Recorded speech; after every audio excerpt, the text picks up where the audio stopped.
اور اپنی سرحدوں کی حفاظت کے لیے ہر ممکن قدم اٹھائے گا. ایک پاکستانی کی جان بھی پاکستان کو مقدم ہے، لہٰذا اسی وجہ سے پاکستان نے ابھی تک جو تجارت ہے دونوں ملکوں کے درمیان اس کو اپنے بند رکھا ہوا ہے. ہمیں اس کی کوئی بھی کاسٹ پے کرنی پڑے ہم وہ پے کرنے کو تیار ہیں، لیکن ہم اب اپنے پاکستانی بھائیوں کے خون کو جو ہے اس طرح یعنی بے گناہ لوگوں کو اس دہشت گردی کی بھیٹ نہیں چڑھنے دیں گے. ہم اپنے افسران کو اور اپنے جو جوان ہیں ان کے مزید جنازے نہیں اٹھا سکتے. سو لہٰذا انف از انف اف نیڈڈ. پاکستان اپنی وہی پرانی جو اسٹرائکس ہیں افغانستان کے اندر وہ شروع کر دے گا، اور افغانستان کا ایک ایک انچ پاکستان کے جو ہے وہ ٹارگٹ کے اندر ہے. پاکستان اس کو ہدف بنا سکتا ہے، لیکن پاکستان جو ہے وہ صرف دہشت گردوں کو ٹھکانوں کو اور طالبان کے جو ان کے جو مراکز ہوں گے ہم ان کو ٹارگٹ کریں گے اگر ضرورت پڑی تو. ورنہ ہمارا سیولین جو ہے افغانستان کے وہ آج بھی ہمارے بھائی ہیں اور آج بھی ہم ان کو بڑا مقدم سمجھتے ہیں. تو جو پروپیگنڈا بھی انہوں نے شروع کیا ہے سوشل میڈیا کے اوپر جو یہ جاری رکھیں گے، اس حوالے سے صرف میں اتنی بات کروں گا کہ جھوٹ جھوٹ ہوتا ہے اور سچ سچ ہوتا ہے. اگر یہ جھوٹے ٹویٹس 1000 بھی کروا دیں تو ان کے اوپر ایک سچا ٹویٹ جو ہے وہ کافی ہوگا. میرے خیال کے مطابق وہی ان کی حیثیت ہے جو کہ مارکہ حق کے دوران انہوں نے لاہور میں بندرگاہ بنا دی تھی، اور یہ ویسی حقیقت ان کی ہوگی جس طرح انہوں نے جو ہے وہ اسلام آباد کے اوپر جو ہے وہ اسٹیکس کرا دی تھی. اس وقت اگر بات کی جائے تو امن معاہدہ ہوا ہے، اور امن معاہدے کے بعد اگر کوئی فوج تعینات ہونی ہے قیام امن کے لیے تو اس حوالے سے جو حماس ہے اور فلسطینی ہیں ان کی یہ خواہش ہے کہ وہاں پر پاک فوج تعینات ہو. اور اس وقت آپ یہ دیکھ لیں کہ جو یہ قبلہ اول ہے اس مسجد اقصیٰ کی حفاظت کے لیے اگر وہ دوبارہ پھر نام بولا جا رہا ہے، کس فوج کا جو ہے وہ ذکر ہو رہا ہے، وہ پاک فوج کا ذکر ہو رہا ہے. اگر آپ دیکھیں تو پاکستان میں جو حالیہ دنوں میں دنیا میں ایک مقام ملا، اس حوالے سے اگر بات کی جائے تو تشکر پاکستان کی آواز ہم نے سنی ایرانی پارلیمنٹ سے. اگر ہم بات کریں تو جو ہمارا ڈیفنس پیکٹ ہوا ہے سعودی عرب کے ساتھ، تو اس میں بھی جو کسٹوڈین آف 2 ہولی ماسک ہیں یعنی خادم الحرمین الشریفین، انہوں نے معاہدہ پاکستان کے ساتھ کیا اور پاک فوج کو ذمہ داری دی ہے کہ وہ یعنی 2 ہولی ماسکس کی جو ہے حفاظت کرے. کسٹوڈین یقینی طور پر وہ ہیں اور ہمیں ان کا محافظ بننے کا موقع ملا ہے، یعنی جو خانہ کعبہ ہے اس کی اور مسجد نبی کا. تو اب قبلہ اول کی بھی حفاظت کے حوالے سے اس وقت خواہش کا اظہار سامنے آ رہا ہے فلسطینیوں کا اور حماس کا. اور بات یہ ہے کہ جی وجہ کیا ہے، کیا یہ فوجی تدبیر ہے یا ہمارے پاس جو ایکوپمنٹس ہیں؟ بات یہ نہیں ہے. بات یہ ہے کہ جو پاک فوج کے جوان ہیں وہ اپنی جان کی پرواہ نہیں کرتے، وہ اپنی جان سے زیادہ اپنے ملک کی عزت کو اور اپنی جو ہمارے مذہبی اہم جو جگہیں ہیں ان کی حفاظت کو زیادہ مقدم رکھتے ہیں. تو لہٰذا اسی وجہ سے اب یہ بات سامنے آ رہی ہے. کیونکہ دیکھیں ایک بات اور بھی ہے، دنیا میں جو فیلڈ مارشل صاحب نے کہا تھا نا کہ یہ واحد ملک ہے جو کہ لا الہ الا اللہ محمد رسول اللہ کے نام پر بنا، اور اس کا جو ہر آفیسر ہے اور جو سپاہی ہے وہ بیت المقدس کے تحفظ کو جو ہے وہ مقدس مانتا ہے. وہ اپنی جان سے زیادہ بیت المقدس کے جو ہے وہ تحفظ کو ترجیح دے گا، وہ اپنی جان قربان کر دے گا. تو یہ ہی وجہ ہے کہ جو حماس ہے اور فلسطینی ہیں ان کی خواہش ہے کہ جو ہے وہ پاکستان وہاں پر جا کر جو ہے وہ اپنی افواج پاکستان اپنی جو ہے وہ فرائض انجام دیں. جو اسرائیل ہے وہ تو پاکستان سے نفرت کرتا ہے اور پاکستان جو ہے وہ تسلیم نہیں کرتا اسرائیل کو. تو ایسی صورتحال میں اگر پاکستان فوج وہاں پر جائے تو اس پر بڑی تکلیف ہوگی اسرائیل کو. اسرائیل تو پاکستان کو یعنی بہت زیادہ برا سمجھتا ہے، لیکن یہ اللہ کا ایک معجزہ اگر ہوگا کہ اگر ایسا موقع مل جائے افواج پاکستان کو کہ وہ وہاں جائیں اور بیت المقدس کی حفاظت کریں، جو فلسطین کی سرزمین ہے اس کی حفاظت کریں، جو غزہ ہے اس کی حفاظت کریں.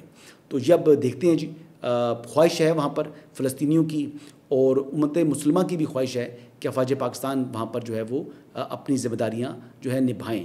اللہ تعالیٰ اگر ایسا موقع دے گا تو یہ یقینی طور پر ہمارے افواج کے ان جوانوں کے لیے بھی خوش قسمتی ہوگی جو قبلہ اول کی حفاظت پر جو ہے وہ مرکوز ہوں گے. یہی آج کی اپڈیٹس ہیں جی. انشاءاللہ کل دوبارہ آپ کی خدمت میں حاضر ہوں گا. اجازت دیجیے گا. اللہ حافظ.